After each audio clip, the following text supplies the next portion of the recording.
صلی اللہ علیہ یا رسول اللہ وسلم علیہ یا امیر معاویہ کا جب وصال ہوا اس وقت تک اسلامی سلطنت میں ہر طرف امان تھا۔ جیسے ہی وصال ہوا ملک شام کا سیریا دمشق جسے کہتے ہیں دمشق، تو اس دمشق میں تخت حکومت مسلمانوں کا دارالسلطنت تھا۔ وہاں جیسے ہی امیر معاویہ کا وصال ہوا ان کی تدفین ہوئی سیریا میں، وہی دمشق میں، اور وہیں پر تخت حکومت پر یزید بیٹھا، اور کچھ 32-33 سال کی عمر تھی، جوان تھا۔ ایسے وقت میں شام میں اور مصر میں اور ادھر ادھر کے لوگوں نے ان کو امیر مان لیا، لیکن یزید بھی جانتا تھا کہ میری حکومت اس وقت تک پائیدار ہو نہیں سکتی جب تک کہ امت کے یہ سردار یعنی امام حسین ابن زبیر ابن عباس ابن عمر یہ اگر نہ مانیں گے تو میری حکومت چل نہیں سکتی۔ تو اس نے ایک خط مدینے کے گورنر کے نام لکھا۔ اس وقت مدینے کا گورنر ولید ابن عقبہ تھا، وہ بھی بنو امیہ ہی کے خاندان سے تھا۔ اس کے پاس ایک خط آیا، خط اس نے پڑھا تو اس میں لکھا تھا کہ امیر المومنین یزید کی طرف سے مدینے کے گورنر ولید کے نام تمہیں آگاہی ہو کہ امیر المومنین سلطان اسلام امیر معاویہ وصال فرما گئے اور ان کی جگہ پر میں تخت حکومت پہ بیٹھا ہوں، مجھ کو سب نے مان لیا۔ تم ابن زبیر ابن عمر اور حسین ابن علی کو بلاؤ اور ان تینوں کی بیعت لو، سختی کے ساتھ ان کے بیعت لو، فوراً بلا کے بیعت لو۔ اگر یہ بیعت نہ کریں تو ان کے ساتھ سختی کرو۔ ولید ابن عقبہ کے پاس جب خط پہنچا تو وہ گھبرا گیا کہ اب کیا کریں، معاملہ تو بگڑ گیا ہے، کیونکہ وہ جانتے تھے کہ یہ دیندار لوگ ہیں، بے دینی کی بات نہیں مانیں، یہ سنت کے پہرے دار لوگ ہیں، سنت تبدیل کی جائے گی تو یہ مانیں گے نہیں۔ لیکن اس کے باوجود اس نے مدینے کے گورنر نے کچھ آدمی اپنے بھیجے، جاؤ امام حسین کو، حضرت عبداللہ ابن عمر کو اور حضرت عبداللہ ابن زبیر کو بلوا لاؤ۔ حسن اتفاق مسجد نبوی میں ابن زبیر اور امام حسین یہ دونوں ساتھ ساتھ بیٹھے، کچھ محو گفتگو تھے۔ قاصد آیا، کہا کہ گورنر صاحب بلا رہے ہیں۔ تو ان لوگوں نے بات سنی، کہا کہ اچھا چلو ہم آ رہے ہیں، بھیج دیا ان کو۔ اب آپس میں یہ دونوں مشورہ کرنے لگے کیا کریں، کیوں بلایا ہے گورنر نے اس وقت؟ یہ وقت تو ہے نہیں کہ گورنر لوگوں سے ملتا ہے، اس کے آرام کا وقت ہے۔ امام حسین نے کہا کہ میرا خیال یہ ہے کہ حضرت امیر معاویہ کا وصال ہو گیا، اور امیر کون بنے اس کے لیے کوئی معاملہ ہوگا، یزید نے کچھ کھیل کھیلا ہوگا، اس کے لیے گورنر نے ہمیں بلایا ہے۔ ابن زبیر نے کہا میرا خیال بھی یہی ہے، میرے بھی گمان میں یہی بات ہے، میرے خیال میں یہی معاملہ ہے، آپ کیا کہتے ہیں؟ ابن زبیر نے کہا کہ میں ابھی ٹال مٹول کر کے نہیں جاؤں گا، آپ کیا کہتے ہیں؟ امام حسین نے کہا میں جاؤں گا۔ امام حسین گھر آئے، کچھ ہتھیار سجائے، اپنے خاندان کے 20 جوانوں کو لیا، کہا کہ امیر مدینہ نے، مدینے کے گورنر نے، ولید ابن عقبہ نے ہمیں بلایا ہے، ہم جا رہے ہیں، تم لوگ گورنر ہاؤس کے باہر کھڑے رہنا، میں اکیلے اندر جاؤں گا، بات چیت کروں گا، خاموشی سے بات ہوتی رہے گی۔ اگر تم باہر سے یہ دیکھنا کہ اندر شور شرابہ ہنگامہ ہو رہا تب تم اندر آنا، ورنہ اندر مت آنا۔ اور یہ دیانتداری کی بات تھی۔ امام حسین نے اپنے خاندان کے جوانوں کو باہر رکھا، اندر تشریف لے گئے، سلام کیا، اور اسلامی قانون کے مطابق سلام کلام کے بعد گفتگو ہونے لگی۔ امام حسین نے پوچھا کہ خیریت تو ہے، کہ آپ نے کیوں یاد کیا؟ تو ولید نے بڑے ہی لجاجت سے، نرمی سے کہا کہ شہزادے بات ایسی ہے کہ امیر شام امیر معاویہ دنیا سے رخصت ہو گئے، ان کا انتقال ہو گیا، ابھی ابھی یزید کا خط آیا ہے، پہلا خط مجھے کو ہے، مدینے میں ابھی کسی کو خبر نہیں، اور انہوں نے مجھے یہ حکم دیا ہے کہ میں آپ لوگوں سے یزید کے امیر امارت پر بیعت لوں، آپ یزید کو امیر مان لیں۔ امام حسین نے کچھ دیر غور کیا اور فرمایا کہ عجیب بات کرتے ہو، ارے بیعت کی بات ہے تو یہ چوری چھپے کی بیعت کرنی کیسی، چوری چھپے بیعت کرنے کی کیا ضرورت ہے؟ امیر معاویہ کا وصال ہوا ہے، خبر دو عوام کو، مجمع عام میں سب کو بلاؤ، سب کو بیعت کی دعوت دو، مجھ کو بھی دو، اس وقت دیکھا جائے گا جو ہوگا۔ شہزادے کی بات میں اتنا وزن تھا کہ ولید ابن عقبہ اگرچہ بنو امیہ کا تھا لیکن وہ شہزادے حسین کی عظمت سے واقف تھا، نرم دل تھا، رحم دل تھا۔ کہنے لگا کہ ٹھیک ہے، آپ جیسا مناسب سمجھیں، میں جب مجمع عام میں لوگوں کو دعوت دوں گا، بلاؤں گا، اس وقت آپ کو بھی بیعت کی دعوت دیں گے۔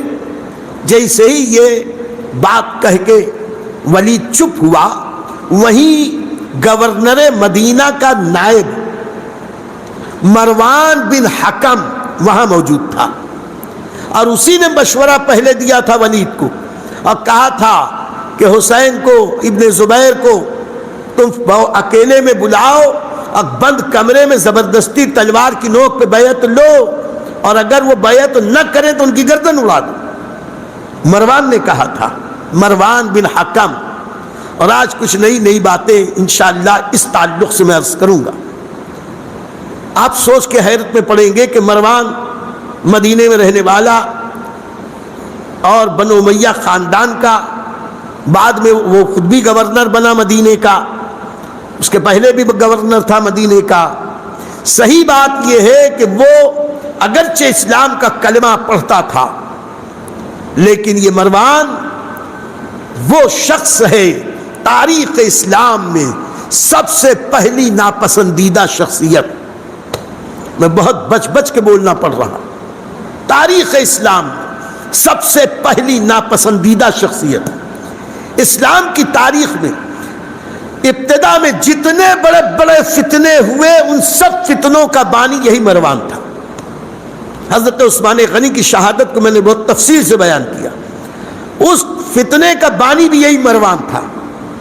بعد میں یزید کے بعد جو 81 سال 80 سال بنو امیہ کی حکومت چلی، وہ سب کے سب مروان ہی کی نسل کے تھے۔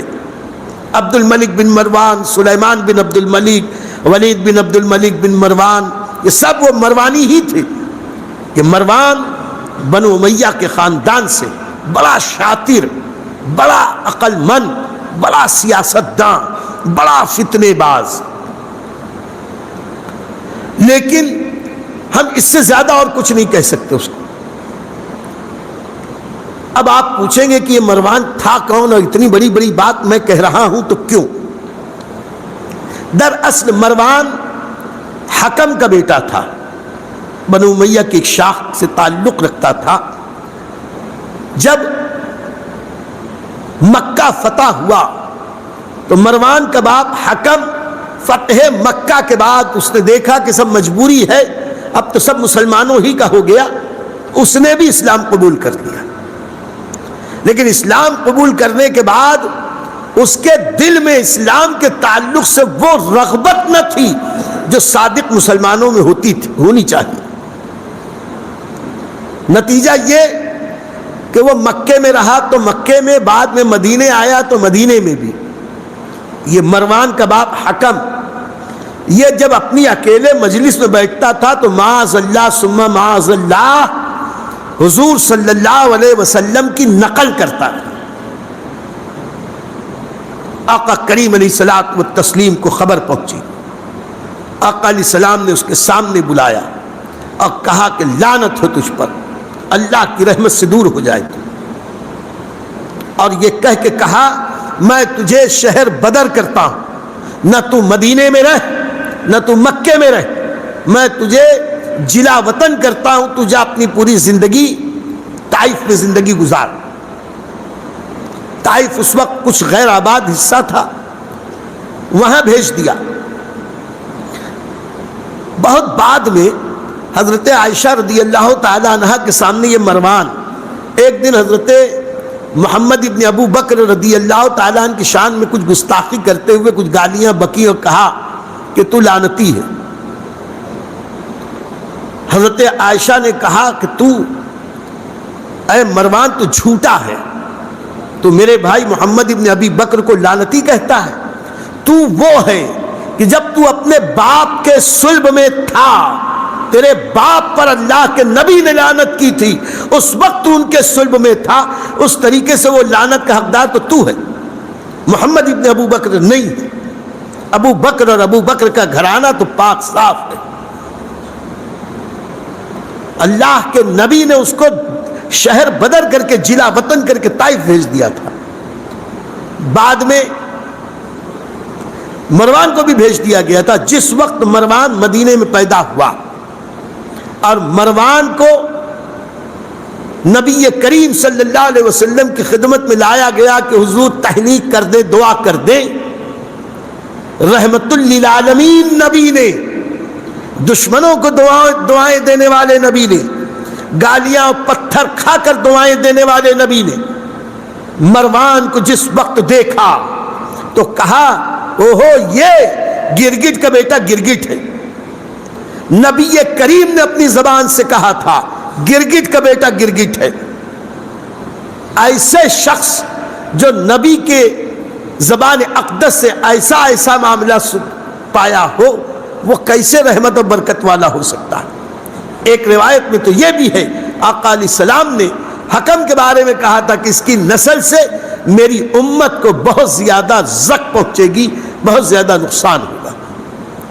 وہی مروان امام حسین کے سامنے جب کہا گیا کہ یزید کی بیعت کر لو، امام حسین نے کہا میں نہیں کرتا، مجمع عام میں آؤ دیکھا جائے گا۔ اور یہ کہہ کہ جب وہ جانے لگے تو مروان کھڑا ہو کے کہتا اے ولید ابھی وقت ہے، ان کو قتل کر دے، ابھی بیعت لے، نہیں تو ان کو قتل کر دے، ورنہ اگر ایک بار یہ یہاں سے نکل گئے پھر تو ان پر قابو نہ پائے گا۔ اب امام حسین جلال میں آئے اور جلال میں آ کے کہتے ہیں او ابن زرقہ، اے نیلی آنکھوں والوں کے بیٹے، یہ دراصل عرب کے محاورے میں کسی کو اس کے نام سے پکارنے کی بجائے کچھ اور نام لیا جائے۔ تو حکم کی جو بیوی یا مروان کی ماں تھی یہ نیلی آنکھ والی تھی، کنجی آنکھ والی۔ کہا او ابن زرقہ، اے نیلی آنکھ والے کے بیٹے، تو مجھے قتل کرے گا یا یہ ولید مجھ کو قتل کرے گا؟ تو جھوٹا بھی ہے، تو کمینہ بھی۔ امام حسین نے جس وقت کہا تو اور جلال کے عالم میں کھڑے ہوئے کہا تم لوگ جھوٹے، تو جھوٹا ہے، نہ تو قتل کر سکتا ہے نہ یہ ولید مجھے قتل کر سکتا ہے۔ تاریخ کا یہ جملہ ذرا غور سے پڑھو اور امام حسین کی عظمت کو سمجھو۔ امام حسین نے کہا خدا کی قسم نہ تو مجھے مار سکتا ہے نہ ولید مار سکتا۔ یہ وہی کہے گا جسے خود پتا ہے کہ میری شہادت کب کہاں اور کیسے ہونے والی، اس لیے تو کہا نہ تو مار سکتا ہے نہ ولید مار سکتا۔ انہیں پتا تھا، نانا جان نے بتایا تھا کہ ان کی شہادت کب کہاں کیسے کس کے ذریعے ہونے والی ہے، اس لیے یقین کے ساتھ کا جھوٹا ہے، تو کمینہ۔ واپس آئے، ضرور ہمیں اپنے کمنٹ سے نوازیں، مثبت باتیں ہمیں عطا کریں، اگر ہم کہیں غلطی کریں تو اس سے بھی آپ ہمیں آگاہ کریں، جو ہمیشہ میں آپ کو یاد دلاتا ہوں۔ اب بھی آپ توجہ فرمائیں، نوازش ہوگی آپ معمار ملت چینل کو سبسکرائب کریں اور لائک کریں۔ لائک کرنے سے ناظرین یہ ہوتا ہے کہ یوٹیوب چینل اس کلپ کو، اس ویڈیو کو دوسرے ویورز تک فارورڈ کرتا ہے، تو لائک کریں گے تو ایک اچھی بات ہم دوسرے تک پہنچانے کا نیک کام کریں گے، اور معمار ملت چینل کو بھی گرو کارش ہے، سبسکرائب ضرور کریں اور لائک بھی ضرور کریں، اور ہو سکے تو شیئر بھی کریں۔ السلام علیکم ورحمۃ اللہ وبرکاتہ۔